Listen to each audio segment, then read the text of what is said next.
Welcome to a very special episode of Cosmic Road where we are joined by author Jeff Woolwine. Thank you for joining us, Jeff. Thank you so much for having me. Jeff is the author of the Tucson Lights. He's been on the History Channel, and I'm very happy to talk about him about his UFO tracking experiences and other experiences. So, yeah, this should be a fun one. How did your career in tracking UFOs begin? Wow. Okay. So we are going to step 20 years into the future when it comes to ufology. But for now, to understand the future, we must understand the past. So we're going to go into how I got all started in this. So I was born and raised in Phoenix, Arizona. I've been seeing these things in the sky ever since I was a kid. I can remember playing catch football outside my front yard, and there'd be a light in the sky. And I remember going, this is like in the fifth grade, and I remember going to a friend of mine, and I'm like, did you see that light last night? And he was a Native American boy.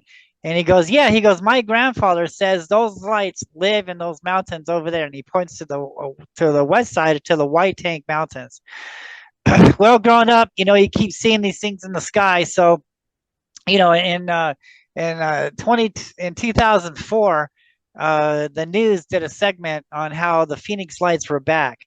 And so during my investigations, I knew that the east side was more UFO hotspot than the west side of Phoenix. So I went to the east side of South Mountain, and lo and behold, it didn't take very long. I saw these two orange amber lights just appear in front of us and kind of go west towards the mountain there. And in the whole summer of 2004, I'm recording lights over this major area, over this one spot. And this was going on for weeks, almost on a nightly basis. We'd go out there and we'd see these lights. And so I called the news. I'm like, hey, is anybody else seeing these lights? I said, I have tons of video of these things. And it took the news a few weeks to get back with me. And we did about maybe five news reports that summer, and the end result was we're all seeing flares 150 miles away in Tucson.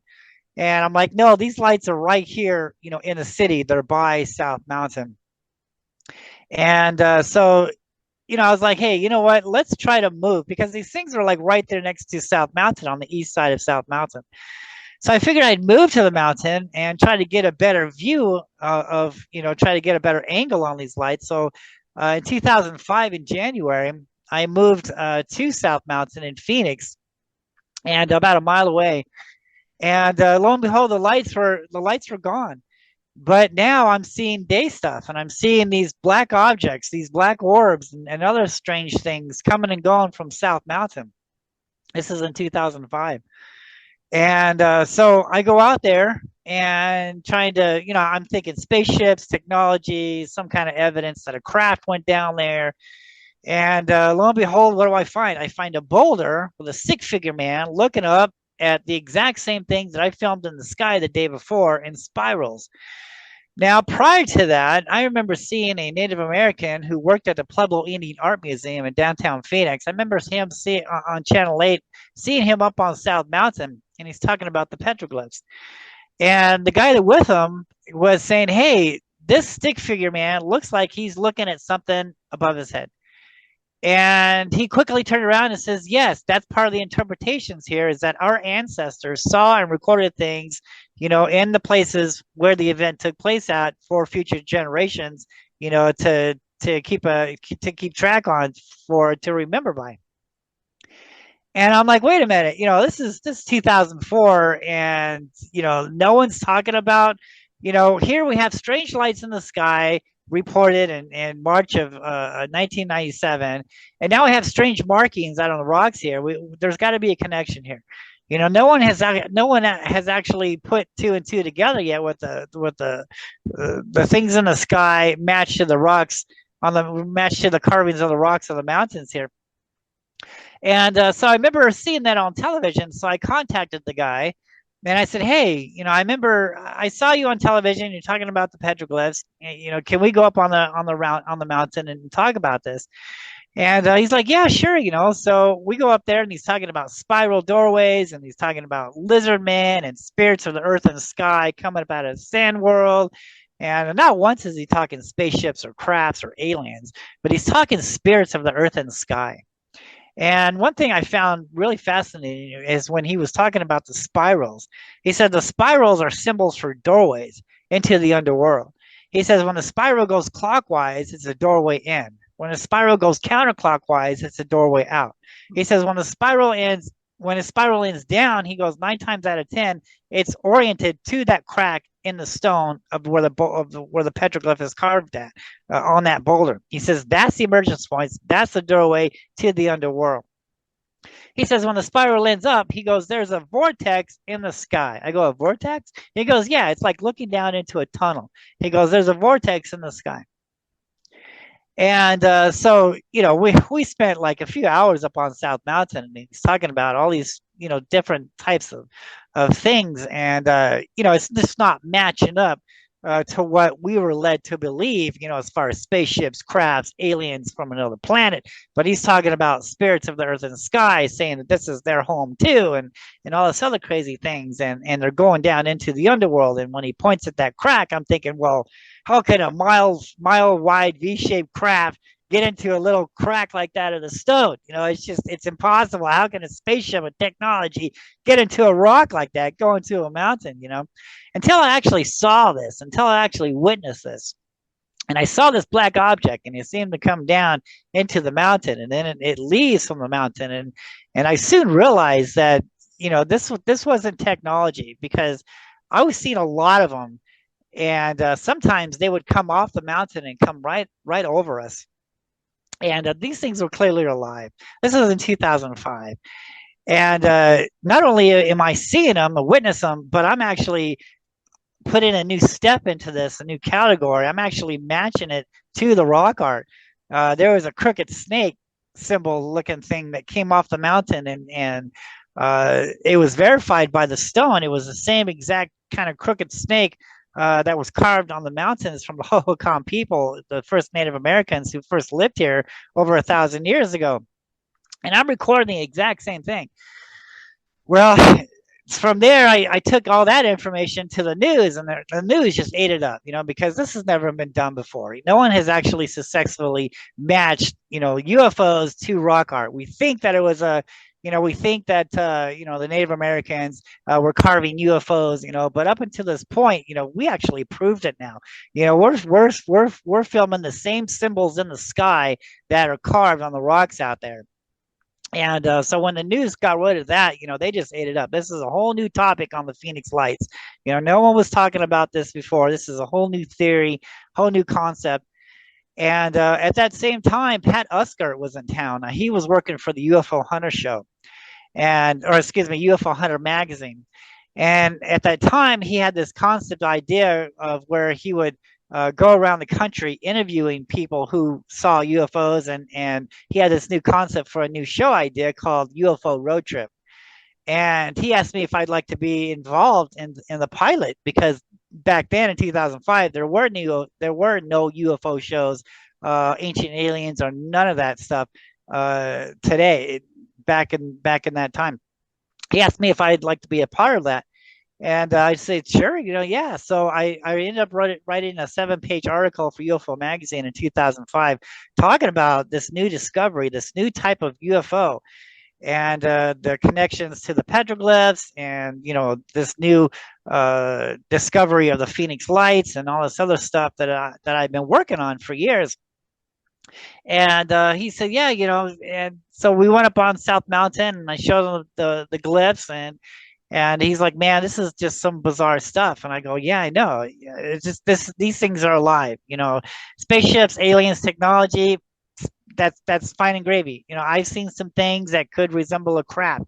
I've seen a flying triangle in the sky. I've seen flying kids jumping jacks flying over in the sky. So are those crafts? Could be. But what I'm filming out here is something different. These things are alive. When we're talking Quetzalcoatl, the flying serpent, I believe that's what we're dealing with here. These things are alive. They're in control of themselves. They know who's watching, who's not watching. And this is a technology.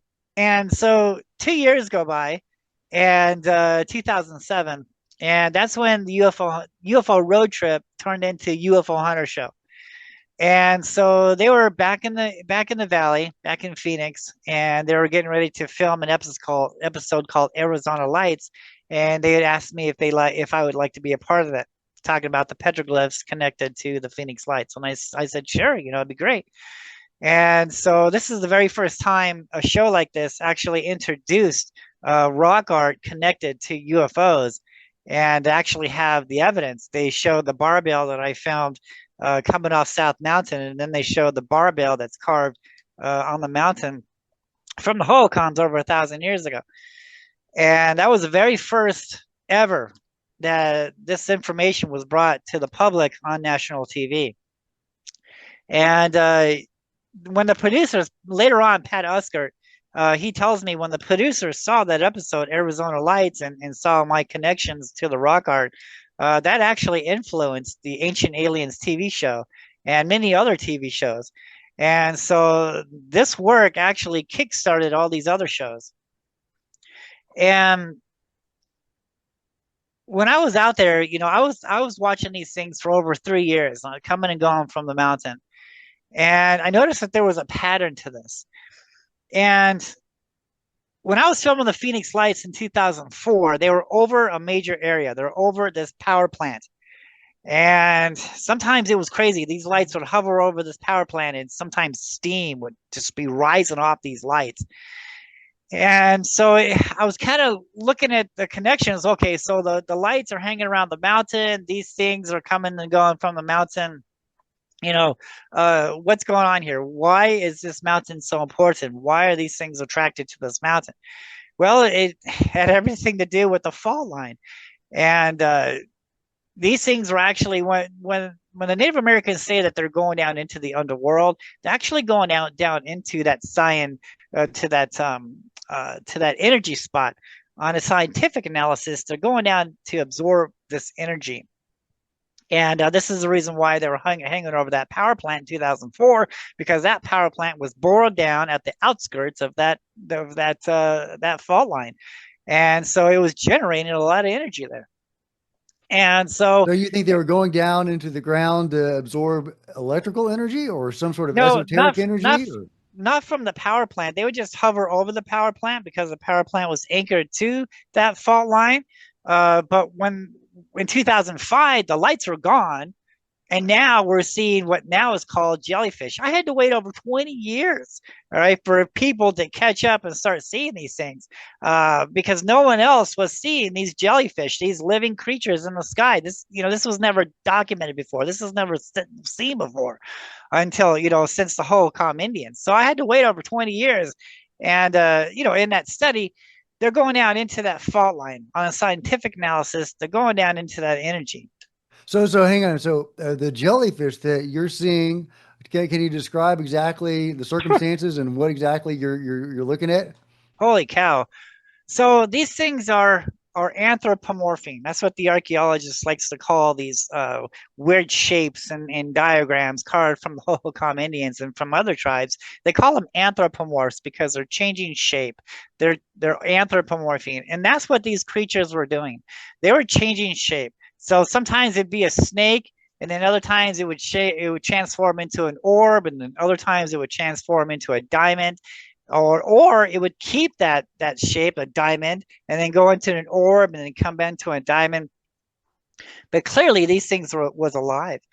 And that's what was carved out here on the mountains, where stick figure man looking up at flying snakes, flying orbs, things that wasn't natural, back in their time, and certainly isn't natural in our time. And you think these things, whatever they were interacting with the fault line in some way Yeah, to absorb energy absolutely, from absolutely. within the earth. We're not talking about the power plant. We're talking about something else, some other form Right, of energy, whatever that would be. right. They're going down into that energy under the mountain. And you're That's the whole, observing this with your naked eye, with a yeah, camera. How are right. you observing this? So every time I would see it first before anything. You have to see it first. And so I would see this object in the sky. I'd jump on my camera. I lived about a mile and a half away up on a third story or a second story apartment window, and I was overlooking the mountain. So I would see this orb. I'd jump on the camera and I'd see it go down on the mountain. And about maybe an hour or two, even sometimes a few days, they would not leave from the mountain, but they would leave in a different spot. When I go out there, what do I find? I find the stick figure man looking up at the exact same thing that I found and spirals, symbols for doorways. You see, the Native Americans, they've already documented all this for us before. This is what all these petroglyphs are talking about. They're prehistoric UFO sightings, and they've documented on the spots around these holy mountains on where and what to look for when it comes to these flying creatures. Am I saying crafts? Am I saying technology? No. These things are alive. These things are living beings, living creatures. And I've been saying that ever since I first discovered this in 2005, that this is something different, you So, know? what kind of beings? There's the new idea out there of plasma beings. Do you think that is something like that? Is it other dimensional beings? Is it spiritual entities of some sort? What do you think we're looking at with these things? Well, to be honest with you, I mean, I'm gonna I love archaeologists. I'm an amateur archaeologist, like 10 years prior to this. So I love history. And once I started looking at the Hohokams, who the Hohokam people were, what their petroglyphs were talking about, calling down a Native American shaman who worked at the Indian Museum in Phoenix, telling him, having him tell me the explanations on the symbols out here. It was all making sense on what was going on here. And I look at the 3 points of credibility here. One, we can read about these things from anywhere from 3 to 7,000 years ago, from old texts or carved scrolls or on rocks, if you will. And then we can come out on some of these mountains and we can see the photographs of what the texts are talking about. And now, three, we see them for our own eyes. This is where the 3 points of credibility is coming in, not hearsay. We don't, hearsay can take a holiday. We need to look at the evidence here. We need to look at the proof. And the proof is talking about what we read in some of these ancient scrolls, what we see for our own eyes, and what the petroglyphs are talking about carved over 1,000 years ago. Now, when you take all of this into consideration, when you examine what the petroglyphs are talking about, when you read about what some of these scrolls are talking about, it's biblical. It's all biblical. I don't like to throw religion. I'm not talking about religion, but when we look at this book as a type of history book for the world, it tells us what these things are. And now we have the petroglyphs. This has never been done before. We now have the petroglyphs are talking about what we are reading in these biblical scrolls, especially when it comes to giants. Oh yeah, I'm telling you, I found evidence of giants on South Mountain. Let's I do it. found I found evidence of tombs left by the Hohokam and the Mayans in South Mountain in Phoenix, Arizona. There's so much history there that has been covered up and buried and not talked about for 80 years. It's incredible. And it has everything to do with the Phoenix Lights and this new type of UFO that everyone's seeing in the skies today. I love it, Jeff. That is awesome.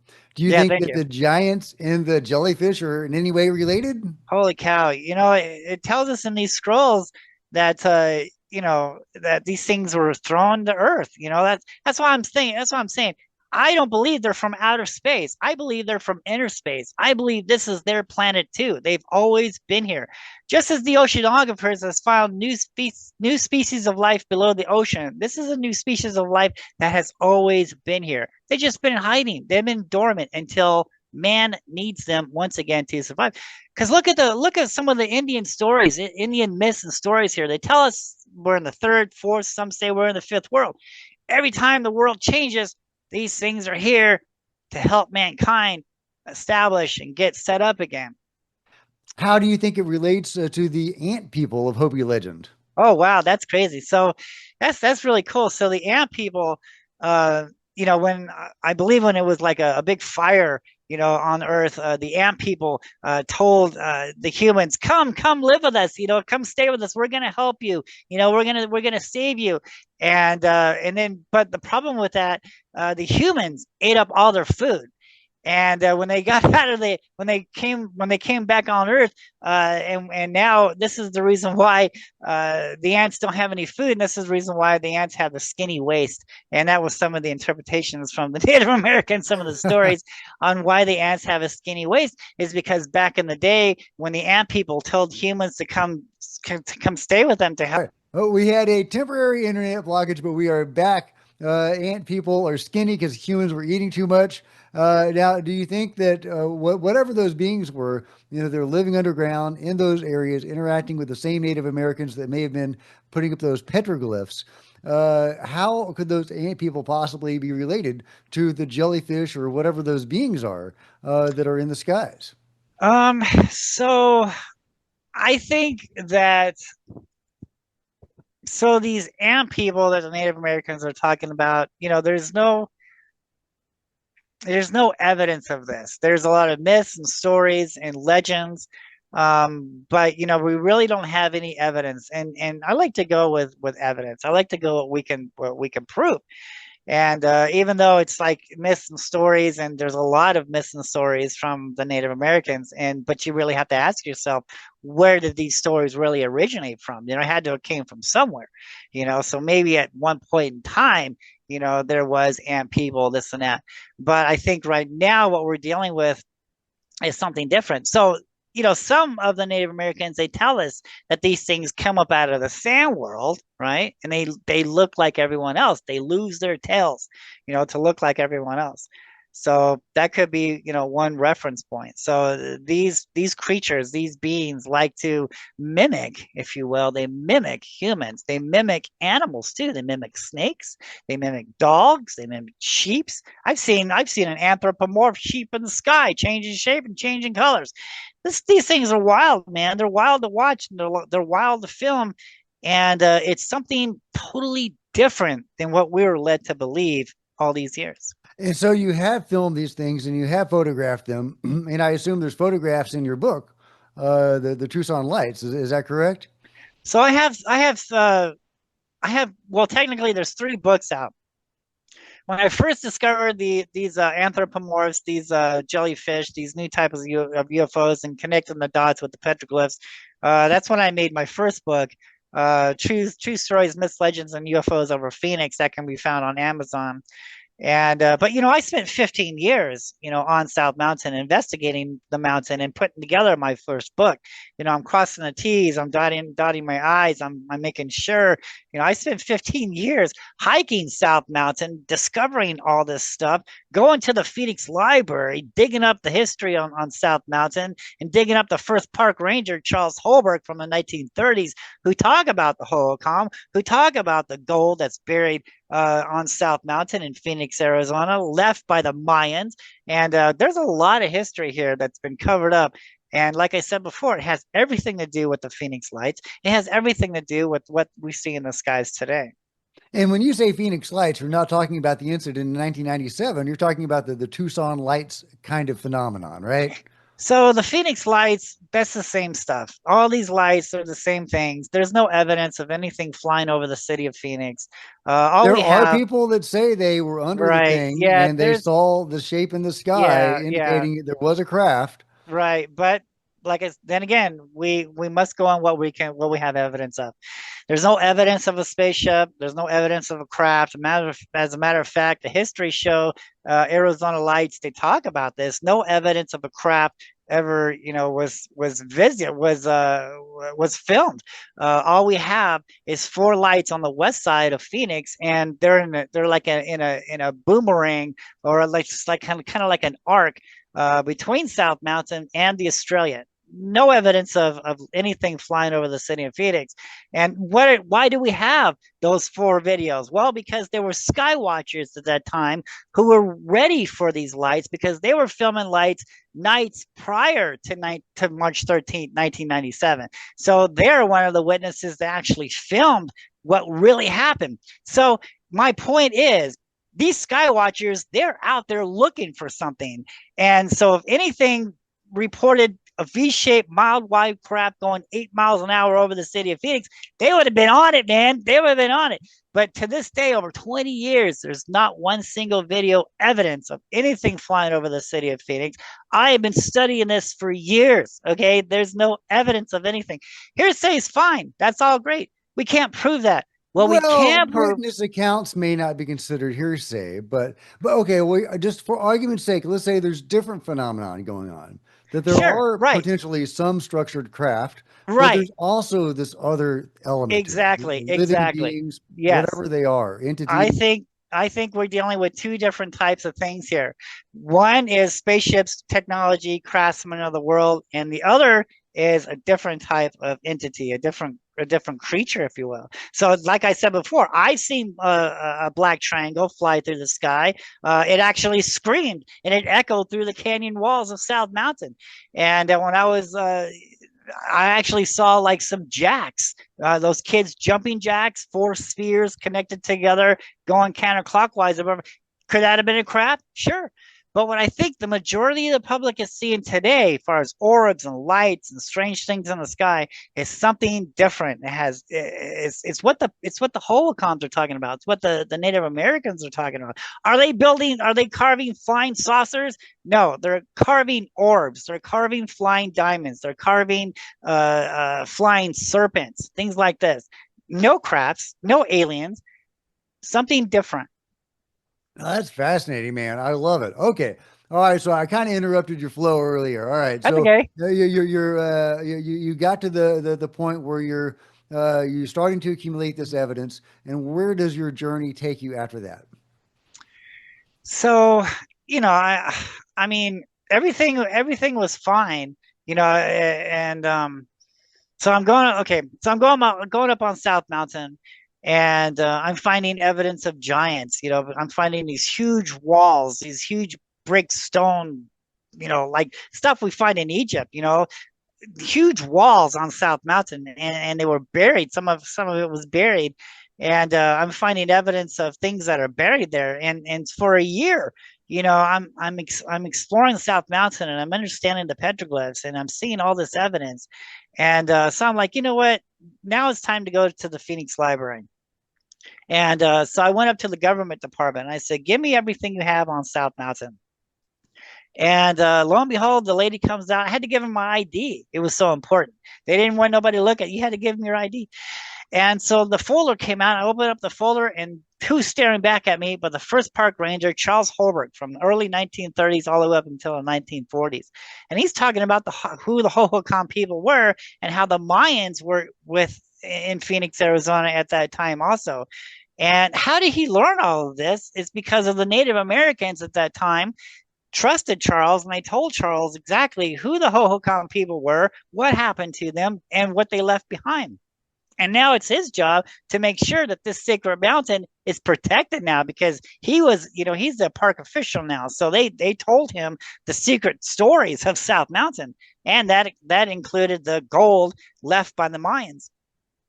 And so even in his book, his son's book, he writes on how his father used to chase people away from South Mountain who were looking for the Mayan gold.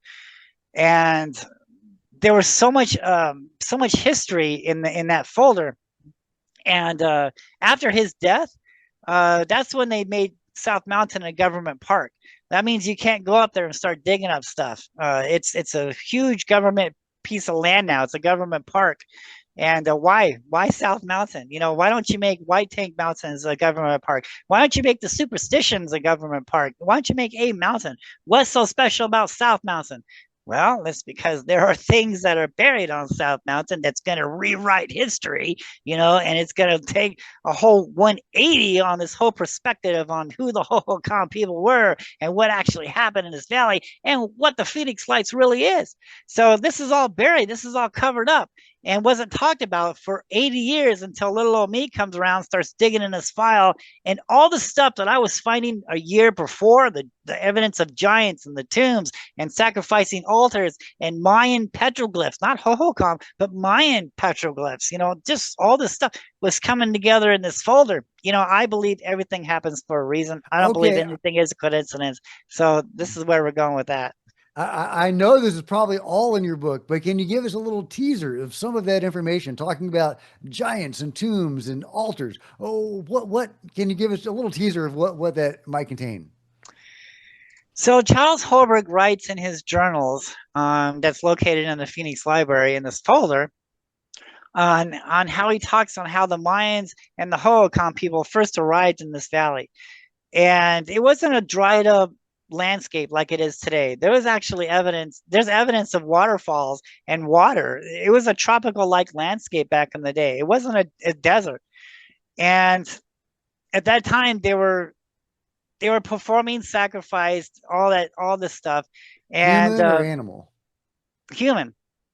He writes in this journal that sometimes they were sacrificing uh enemies, captured enemies, and other things that we won't go into on this show today, but it's a little over the top. But yes, there was Well, I've read sacrificing all going on. about the Aztecs. If they were anything like the Aztecs, then Absolutely, it's yeah. pretty Sacrificing brutal. children Mm. and women, and yes, that's what was going on here. And so it's a completely different story on what we were led to believe. And but the evidence is carved on the rocks. The evidence is from Charles Holbrook, the first park ranger. Now, Charles Holbrook, he wasn't just one guy, like a little small guy. I found evidence of Charles Holbrook, of files, of records that I can't even get into in California and Utah and New Mexico. So these files are locked up on this guy. So he was a very important guy. He just wasn't some, park ranger or park official. This guy he was authority, So someone like him coming out writing this paper, this journal, he used to hand out flyers. He used to take people on tours to talk about the petroglyphs. He had him this flyer. And what did he call? What did he call this land? The lost city of Cibola. What is Cibola? Part of the seven cities of gold. So he really thought that the Mayans were here, and the Aztecs and all these other people, and the Spanish conquistadors came to this area looking for part of that seven cities of gold, and he thought that South Mountain was one of them. As a matter of fact, there's a petroglyph on South Mountain East, and it's got the Spanish conquistador's name on there, and from like 1492 or something like that, And he actually had bars erected over that glyph. And there's still bars over that petroglyph marking the evidence that the Spaniards actually came into this valley looking for part of the seven cities of gold. Well, that's a whole new different type of topic history there. But yeah, so Charles Holbrook, he was a big guy. And for him to come in and write and start saying all this stuff on how the mines were here and there was sacrificing going on. And he says before the Hohokams left, because some of them left and then some of them kind of disappeared. We'll talk about that later if you like. Before they left, they buried all their gold in South Mountain. And Charles Holbrook writes, the gold was as tall as a saguaro cactus and as round as the sun. And they buried all that gold. And because they knew eventually the mines would have to come back and reuse this gold again. And so I guess I went a little further ahead of myself.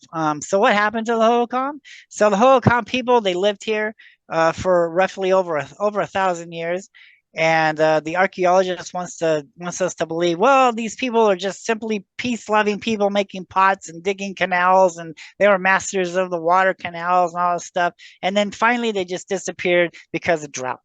Okay, where'd they go? There's no evidence on where these people went. They were here for 1,000 years, and all of a sudden they just disappeared. Now, when you and I move, we take our belongings with us. But yet the Hohokams didn't. They left everything behind and simply vanished. Now, the oral tradition and what the rock art talks about what happened to the Hohokam people.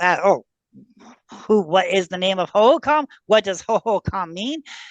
Hohokam was named by the Pimas. Now, the Pimas consider themselves ancestors to the Hohokam. I really think, in studying all of this, I really think that the Hohokam tribe is more in relations to the Hohokam, but the Pimas consider themselves ancestors to the Hohokam, so we'll give them that. And they're the ones that named them Hohokam. And Hohokam means the people who are missing, the people who got taken away, the people who are gone, because we don't know what happened to these people. Now, oral tradition, petroglyphs say that these things came down out of the sky and took these people away. they carried them off into the sky. This is what the petroglyphs are showing on South Mountain. These orbs, these flying serpents, these anthropomorphs, jellyfish are picking people up and taking them off into the sky. Was Now, this a why? happy thing or was this a bad thing? So, as I talked about before, they were sacrificing going on until one day, for reasons unknown, the sacrificing stopped. And when the sacrificing stopped, that's when everything started to dry up. Everything started to die off.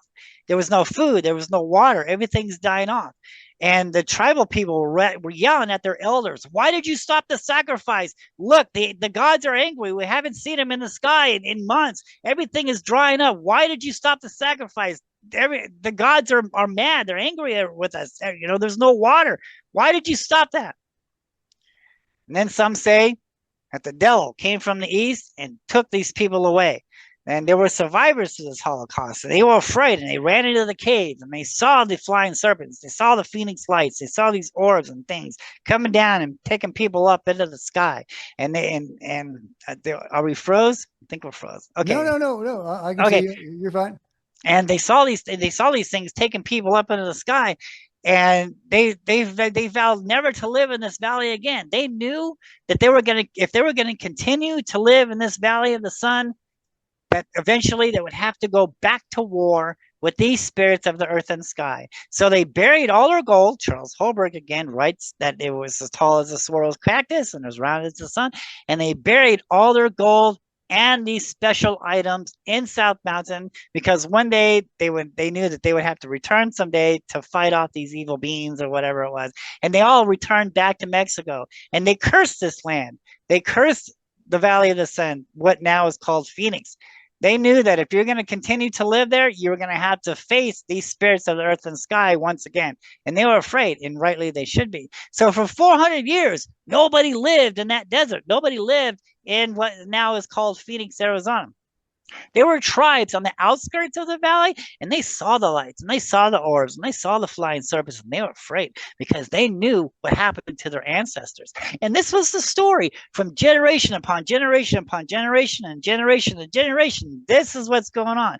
And this is why this is kind of a taboo subject when some of these Native Americans that I've been talking to, some of these shamans and medicine men, sometimes they will tell you off camera, of course, and then other times they won't talk to you about this because this is a scary thing because they know what had happened to their ancestors last time they saw the lights in the sky, last time they saw these orbs in the sky, last time they saw these UAPs and these jellyfish, is something bad happens. And when we look at history and when we look at some of these myths and legends from the Native Americans, first, second, third world, these beings are always there.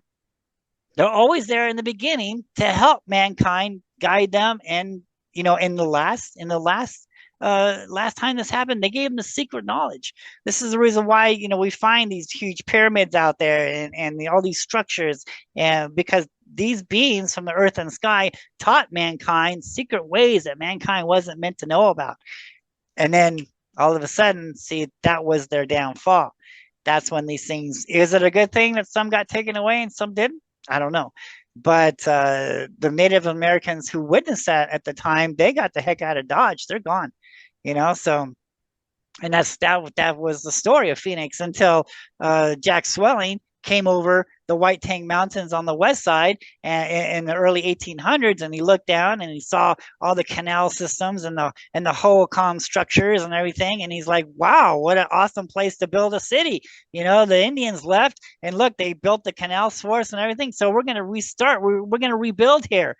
And that's where Phoenix got their name from, because it's the fiery bird that rose out from the ashes of the former civilization. But they're not talking about who this formal civilization was. They're trying to make us believe, well, it's just a simple peace-loving people who were there for 1,000 years, and just it got too hot, so they went somewhere else. But we don't know what happened to them. But yet they left records, like ancient scrolls, like tattoos all around the mountains here on what happened to these people, on what happened in their lifetime, how they were seeing things in the sky also. But this went to another level. These things actually came down, made contact with people, and bore giants. Okay, we've got to talk about the Giants. But before we move on to that, I've got to ask you because we have been talking about human sacrifice and also people that were interacting with beings. So the obvious question is, are they sacrificing to the beings? And did the beings want them to sacrifice? Is there any evidence either way on that? So a lot of legends and stories they say that like every equinox and every solstice, there's a ceremony and there's a sacrifice, to make sure that the corn and everything is good prospect, that the sun continues to orbit, that everything is still in motion. This is the reasons why the sacrificing was taking place. But when you really look at it all, it has everything to do with worshiping, and the blood, man's blood being poured down the mountains of these holy mountains, or and things like that. So that's why I tend to think on all of So you this. don't think it had anything to do necessarily with whatever beings were there that Oh may have yeah, oh yeah. These beings, they wanted to sacrifice. They they did wanted they they did. Okay, yeah, yeah. they wanted the worshiping. Yeah. Well, if they had a hand in any way in the pyramid culture, in erecting the pyramids, well, in the Americas, that's what they were for. Here's So one thing that I found fascinating. I like to bring up. So in India, the India legends talk about these Vietnamese and how there was a war between the good Vietnamese and the bad Vietnamese, and humans was their trophies. And they say that they had these magical weapons and they were shooting at these bad entities, and humans was their prize. And obviously, the good entities won because we're not slaves to these bad entities anymore, and so the good entities kind of freed us. And but they buried their secret weapons in places around the earth because they know eventually they're going to have to come back and reuse these weapons to fight off these creatures again. And so when I looked at that story, and then I looked at a petroglyph that's on South Mountain, it has a stick figure being with four arms. Now, when we look at some of the India paintings, like some of the elephants, they have these many arms, right? All these crazy arms. And this petroglyph, it was a stick figure man with four arms, and he had a staff weapon, and he's shooting at a flying serpent, half man in the sky. And there's other Native Americans, depictions of Native Americans actually bows and arrows shooting at the flying serpents and orbs in the sky. So there was a war that was going on here, and it was the petroglyphs is on South Mountain to this day. So when I looked at the Viamati story, and then when I looked at what's carved there, it fits. There was a wow. war. There was a war. The humans, the Native Americans, the people back then did go to war with the spirits of the earth and sky, And do you think according to the they are petroglyphs. spirits, or do you see them as celestial beings, or what are the spirits of the earth and sky to So you? here's what I'm I, everything when I first got into this, I had no idea what I was about to uncover, and I was just going off what everybody else is saying, aliens, spaceships from another planet.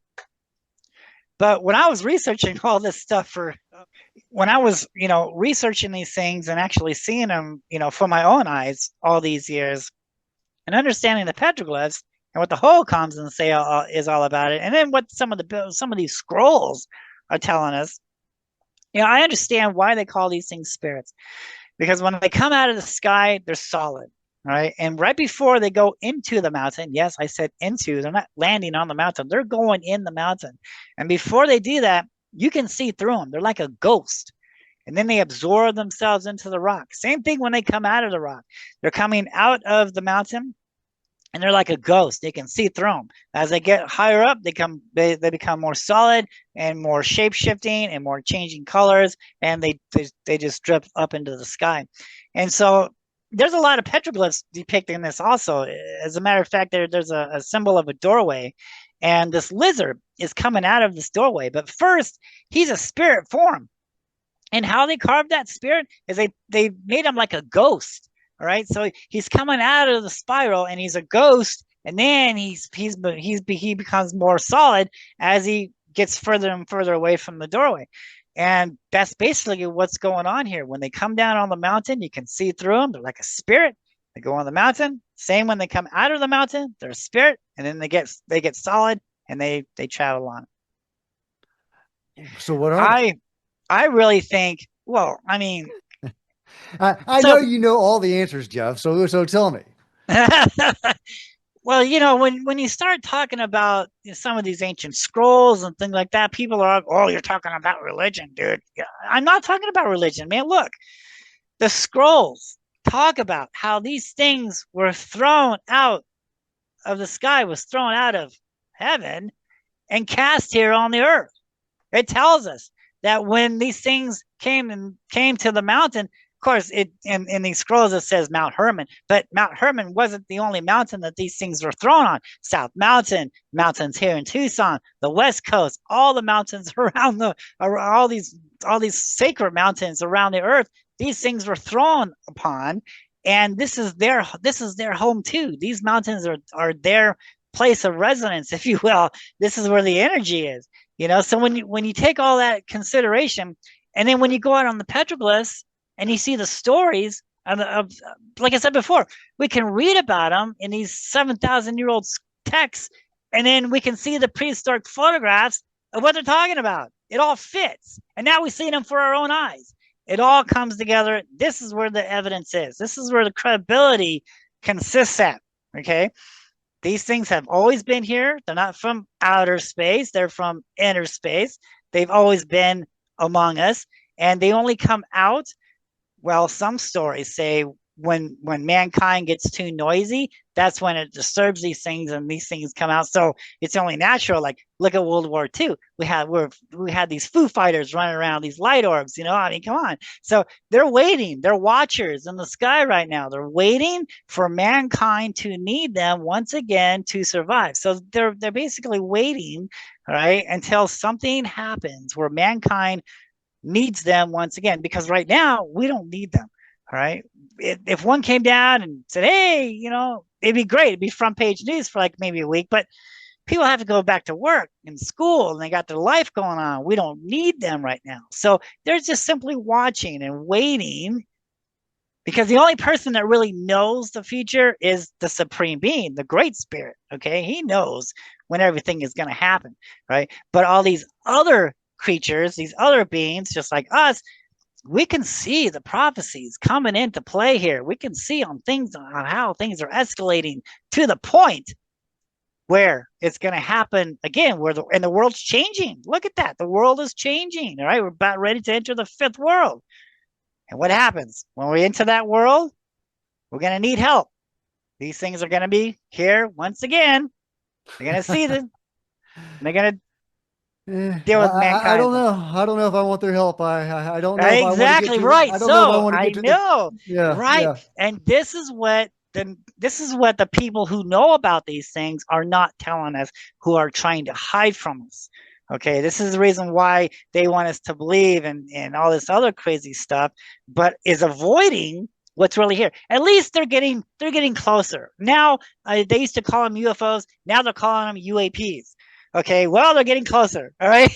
And they're saying there's no evidence of crafts, but there is something here. Oh, wow, you're getting closer. It's not a craft. It's a living creature. It's a living being. Okay. And they're scary. Okay. I've seen some things coming and going from South Mountain from my own eyes that would just knock your socks off. This is the reason why they're not talking about this.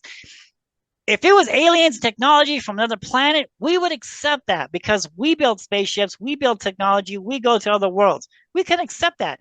But if they actually come out and says, hey, guess what, you guys? There's creatures, right, that can go into a mountain, right, and absorb it, and they fly and they change and they shapeshift. Oh, and guess what? They could have had something to do with taking away the Hohokam people. Oh, not only the Hohokam, but all the other tribes around the world that disappeared at the same time. They might have had something to do with that. Isn't that wonderful?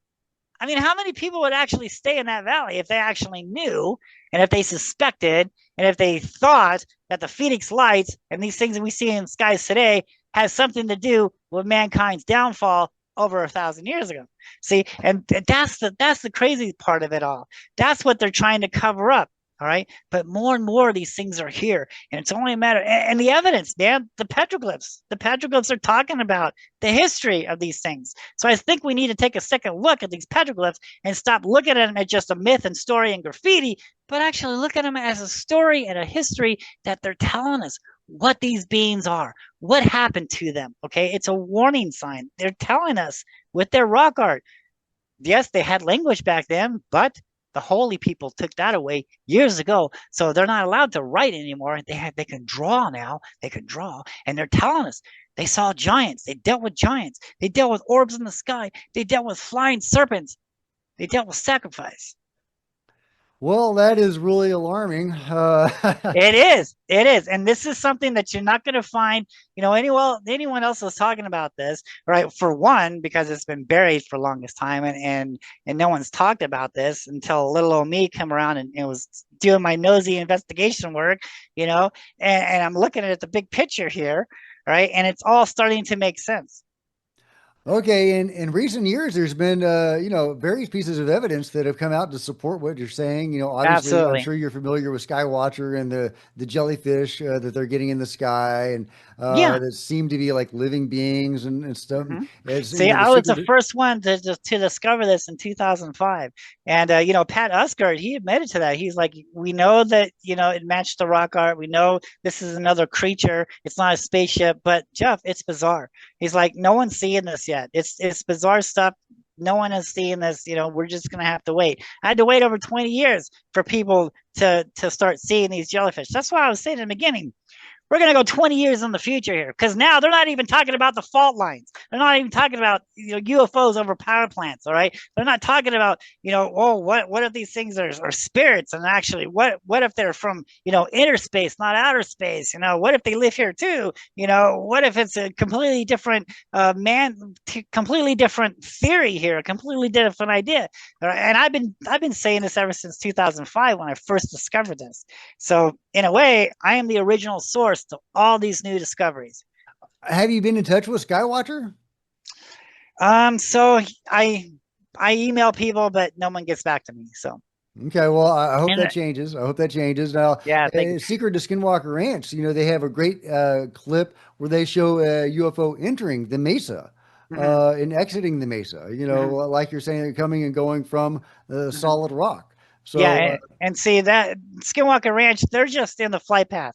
Okay, it's the canyon about a mile away. That's the doorway. That's where all the petroglyphs are. That's where those things are interested in. Not Skinwalker Ranch, but the petroglyphs on the canyon over there, because that is where the energy is.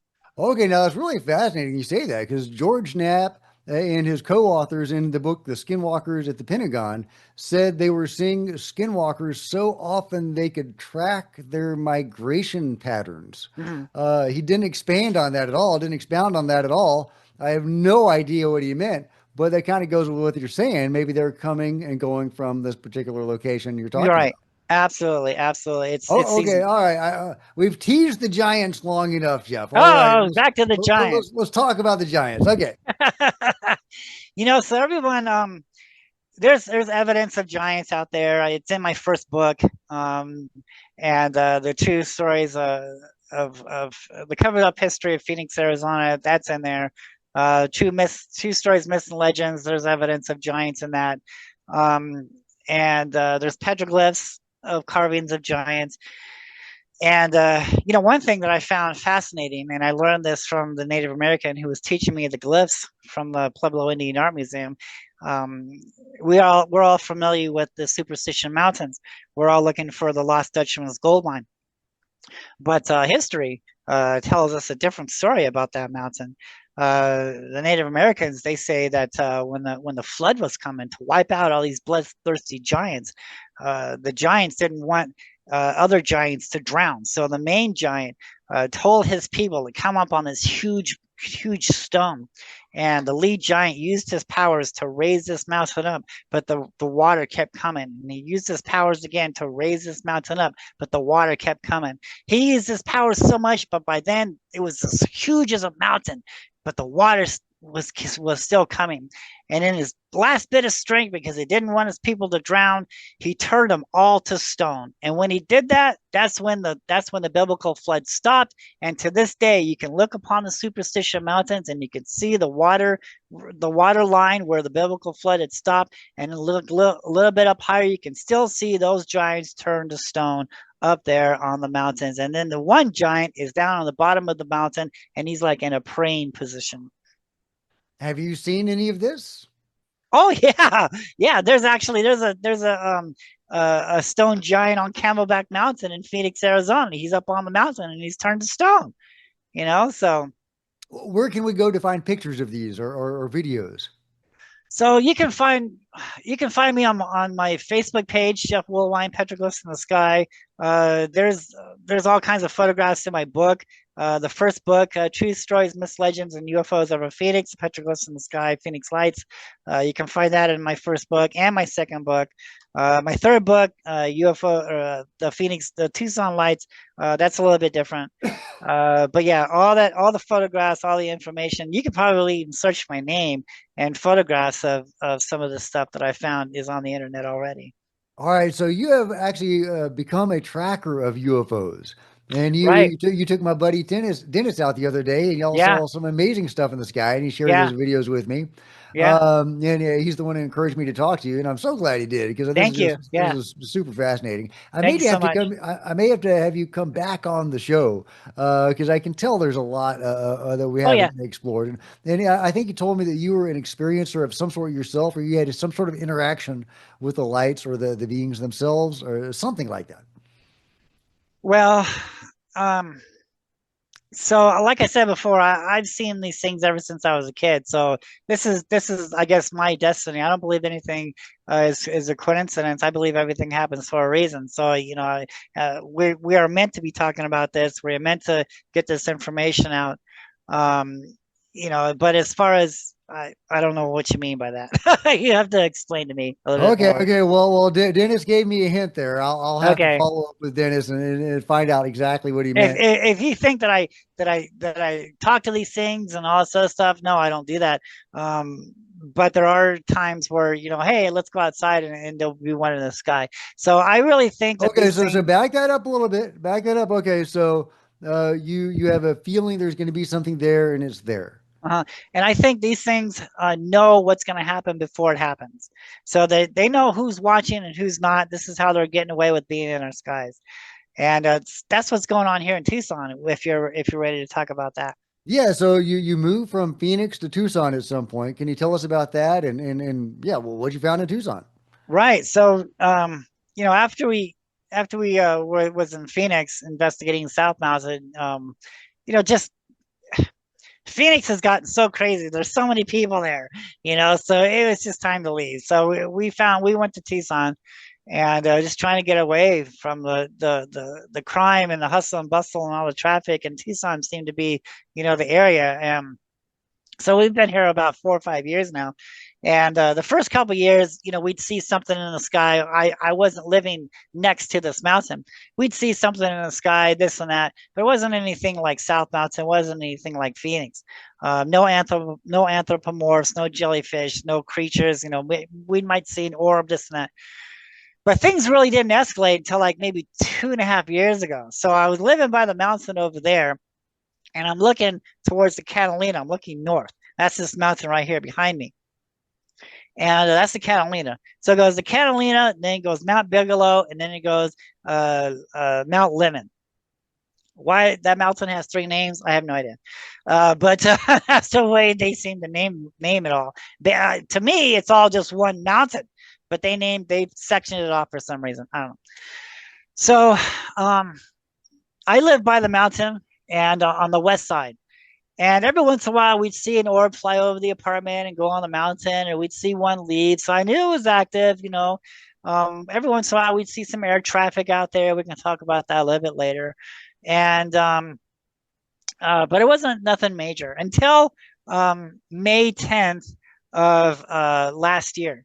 And what happened? What happened in May of 2024? Well, we had a solar flare. And this is when science comes into play. See, some of these other ufologists, they're not talking about the science of it all. We are going to talk about this today. We're, like I said, we are 20 years ahead of ufologists here. So buckle up. Let's get ready.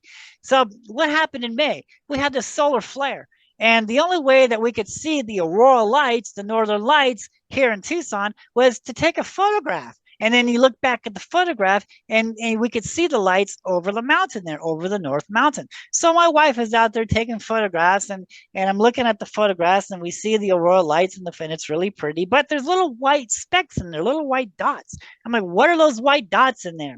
So that's when I got the night vision out, and I started looking, and lo and behold, I'm seeing these white orbs coming out of the sky, going down on the mountain, flying across. They're flying in the northern lights. They're flying all over that mountain, right in that area.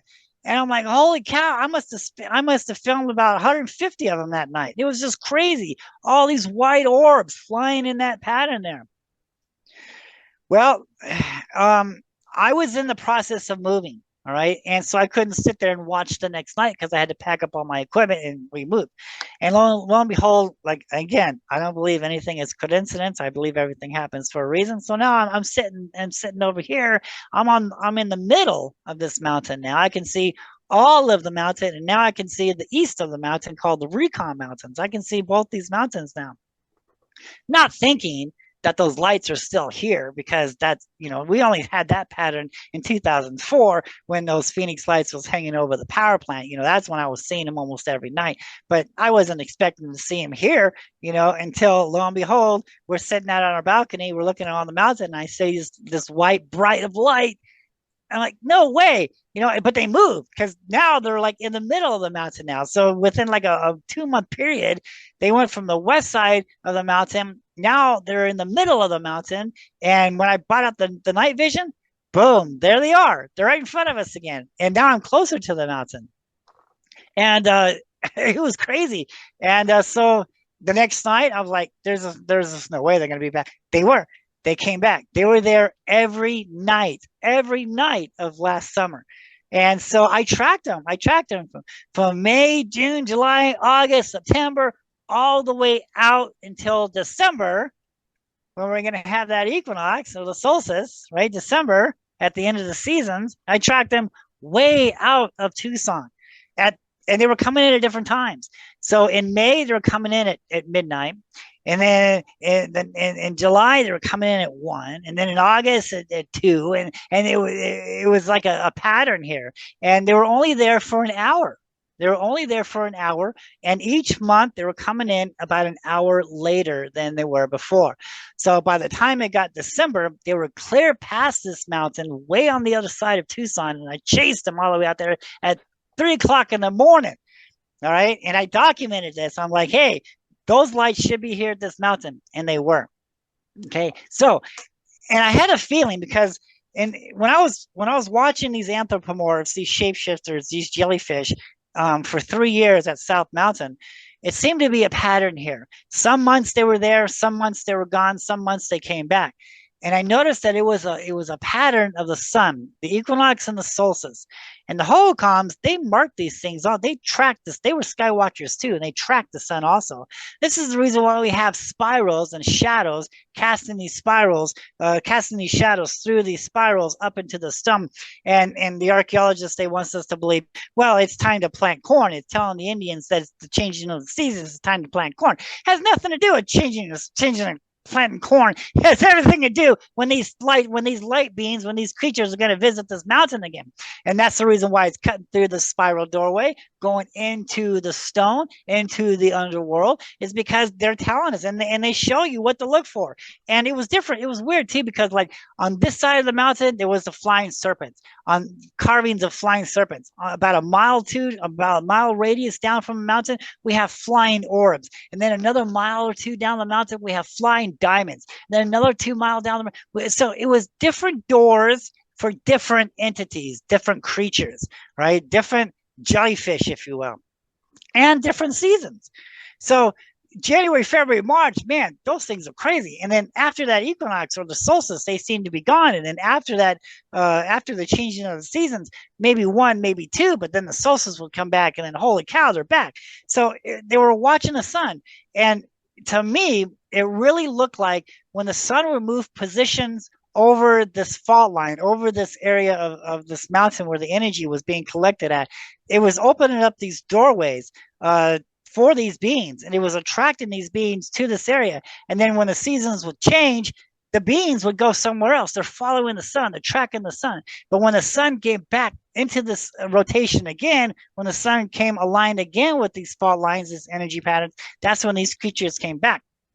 So I was expecting, because it was weird, I was like, okay, so it's 2024. All right, I'm seeing the lights. So in 2004, I'm seeing the Phoenix lights, right? And then in 2005, I'm seeing the jellyfish. So I was thinking in 2025, I was going to start seeing the jellyfish over the mountain, right?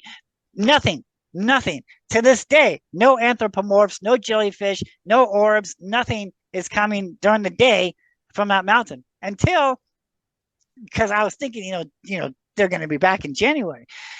The orbs were back in January, but this time they didn't start on the May side, all right? Because I marked every canyon behind Mount Lemmon was the doorway for each month for these beings. Man, it was crazy. Each doorway was the month. There, because when you look on Google Earth and you see these huge canyons behind Mount Lemmon, behind this mountain behind me there's doorways, there's canyons. The Indians call them doorways for the spirits. And it was months.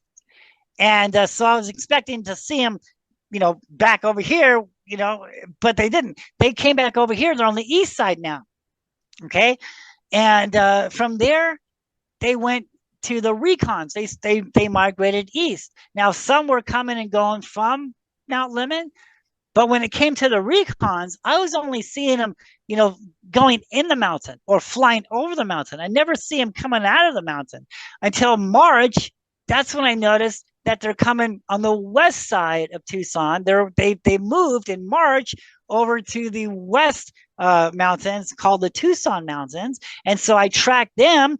It went from January, February, March, April, May. It came right back again to May, where I started filming them May 10th of last year. They're right back. They made a complete circle within a year's time frame, all right, around Tucson. And now in 2025, they're back in the same spot. But then again, hold the phone, folks. What happened? What happened in May again? We had another solar storm. We had another solar flare up. And what happened on that? Because in 2024, they're just flying over the mountain. None of them was going over the city. They're concentrated on the backside of the mountain. But now, after that solar storm, holy cow, they're flying from the Tucson Mountains and they're going over the valley now. They're going over Tucson. They're still keeping that pattern, right? They're still with the energy flow here, but now they're migrating. They're coming over. They're leaving from the west and they're heading southeast. And some of them are still going over the mountain there, but some of them are also coming this way. And so the pattern has changed. They still in that energy grid pattern where they're still following May, June, July, August. They're still doing that. But now they're mostly concentrating from the Tucson Mountains west, and they're coming over. They're staying in that grid, and then by 9 o'clock, and then up until like 12 o'clock, then they'll end. And then the next month, 1 o'clock, from 9 till 1, and then 9 till 2. All right. So they're still following that energy grid. This hasn't been documented since the Hohokam Indians. This is the Einstein of ufology here. Okay. This is all scientific, right? When the sun, and another thing too, they're going from west to east. Some of them are crisscrossing in the sky, but they're migrating from west to east. Why is that? Why are they going from west to east? Why aren't they going from east to west? Why don't they go south to north? What's so important? From west to east every night. They're following what? Well, it's because of the rotation of the sun, with the rotation of the earth. Excuse me. The earth is going counterclockwise around the sun, and they're following the pattern of the earth. They're in cahoots with the earth. You see what I'm going with that? So they're going counterclockwise with the Earth as it rotates around the sun, going clockwise. It's And scientific okay, why are they doing this? because of the energy. Because they, and they get bright, right? They get bright right over these certain areas, and then they get dim. Well, that's where the energy is concentrating at that certain time. And then the next hour, the energy changes, right? The energy pattern changes over here now. So now they're getting bright over here for an hour. The next hour, they're getting brighter over here. The next hour, they're getting brighter over here. And then by the time they reach this month, that's the end. And it's 1 o'clock, 2 o'clock in the morning, and they're gone. And then the next night, they repeat itself. Every Oh, night, they're here. okay, so these are beings that feed on the Earth's energy as it revolves, and they change their patterns accordingly to, Yeah. are they intelligent? Are they animals? Oh, yeah. Oh, yeah. They know who's watching, who's not watching. Like I said before, like when I was at South Mountain, they were dancing in front. They clearly wanted me to see them. They knew Yeah. I was coming. They were flying from the mountain over my apartment. They wanted me to see them. And yeah, they're intelligence, and that's why I said in the beginning, Well, because they there's this know who's question with watching. Skywatcher, these beings that come when you call them, like an animal would, right? Mhm. But at the same time, they're very anomalous, and so I don't know. It's fascinating, Right. and you've been able to see them for years, and they'll put on shows for you. They seem like they're deliberately, consciously interacting with you specifically. I don't know about that. I don't want to go that way. I want to go look.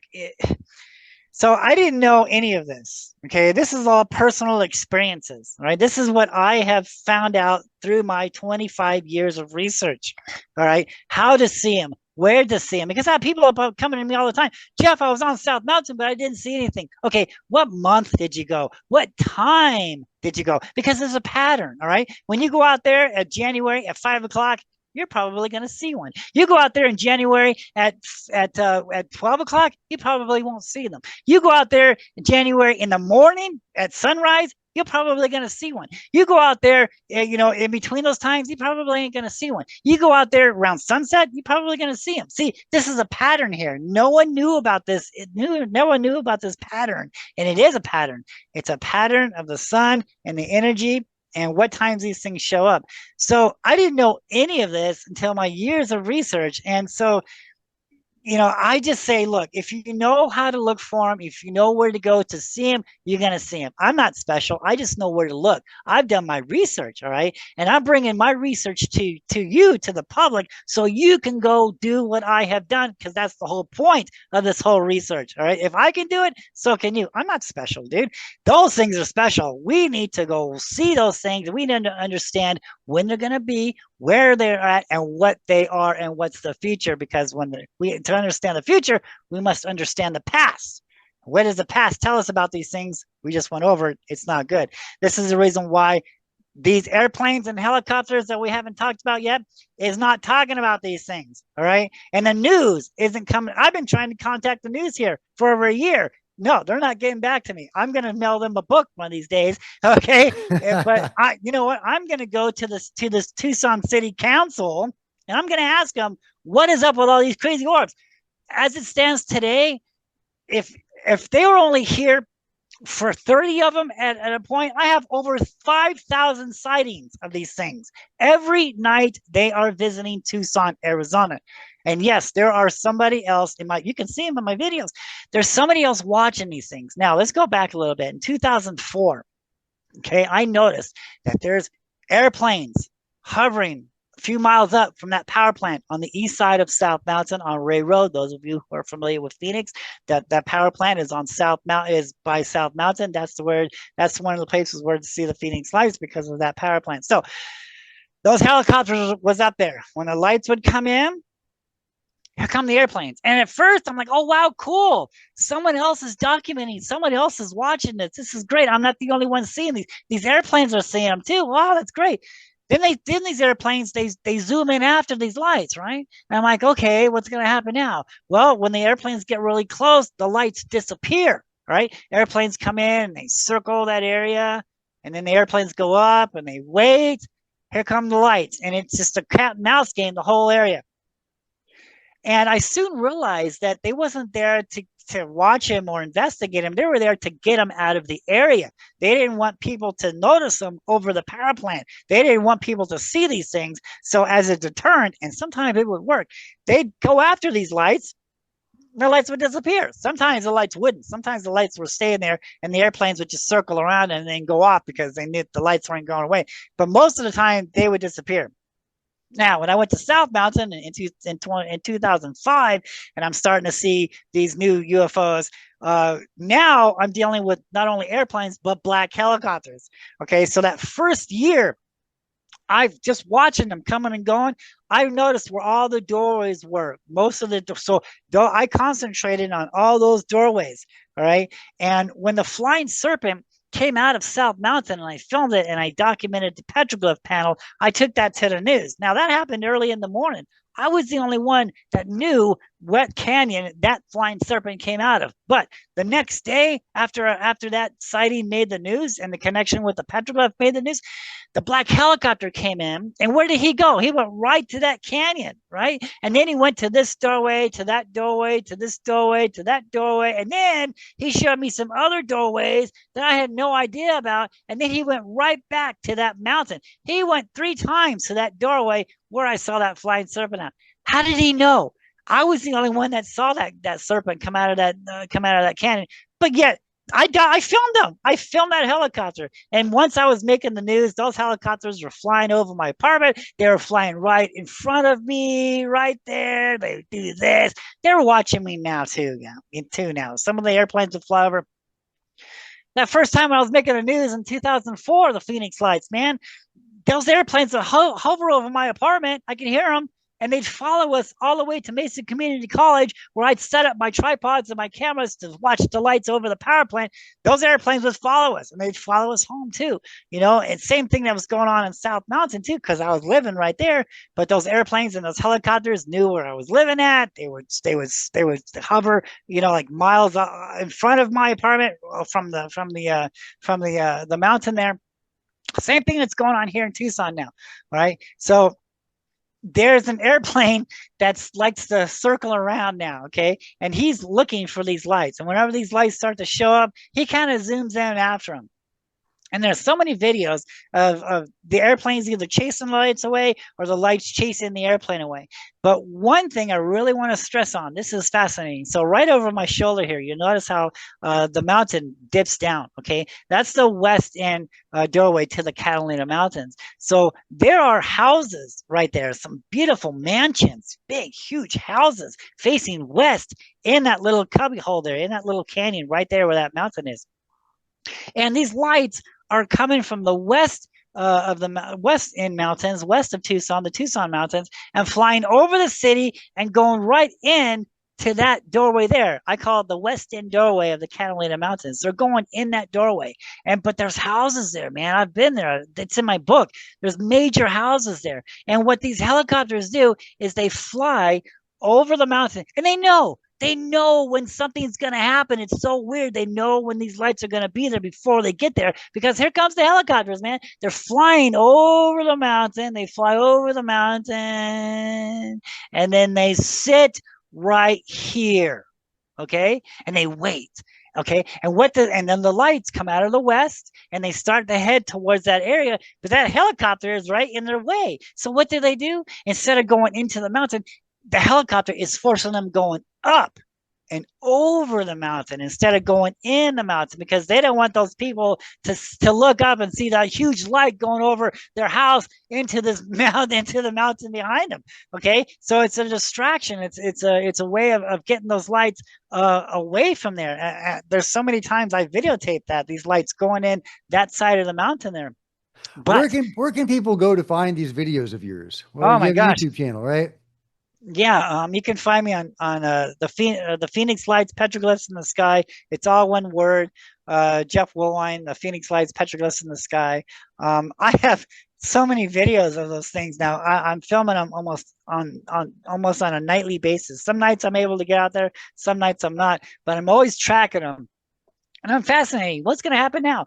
You know, how far are they gonna? They're continuing the pattern. They're still doing that pattern, but we're having more solar storms. All right, and as long as these solar storms is beating, as long as the sun is shooting down these ions and electrons and these neutrons, all this energy particles, that's what these things are after. Okay, it's like Pac-Man going after those power pellets, right? When they get to those power pellets, they get real bright. They're sucking up that energy that's right there. These things are able to harness and control, and I don't know about control, but they're able to harness and to absorb the energy that man isn't able to see it, isn't able to grasp. There's no comprehension of this yet. This is why we're 20 years ahead of Are we talking ufologists. chi? Are we talking element 15? Are we talking about 0 point energy? What do you So we're think talking that? ions and electrons and all the energy particles from the sun So that's something being more, scientific. right, that's being thrown down on the earth. So when you throw all these particles, all these energy particles at this energy mountain, not only with the fault line, but now all these solar storms, there's tons of energy here. It's like an intergalactic gas station here in Tucson for these light orbs. Okay. And you know what? So I, for over 2 years now, for 2 years, I have even since I've been living here in Tucson for 4 years, I haven't seen any jellyfish. And in South Mountain in 2005, I knew that mountain was active with jellyfish, this new type of UFO, because of the airplanes was monitoring what's going on. The helicopters was always over that mountain, high up, so they can't be noticed. But someone like me who's looking and understands what they're doing up there, I'm seeing them. All right. So, and I know that there's no jellyfish here in Tucson. There's no new UFO in Tucson because of the air traffic, because of the airline activity. There's no black helicopters hanging around the mountain. There's no airplanes hanging around until the sun goes down. That's when the fleets come in, all right, and they're looking for these orbs, and they want these orbs to get. There's nothing they can do but sit there and watch and try to deter them from going in the mountain, from other people seeing them. But as long as the sun continues to throw all these particles at us, more and more is coming, man. And I write about this in my book. I wrote about this last year. I was like, you know what? They're following this pattern, but I think when there's going to be so much of them, so many of them here, they're going to stop the pattern and they're just going to be flying over the city. And that's exactly what happened in 2025 this year.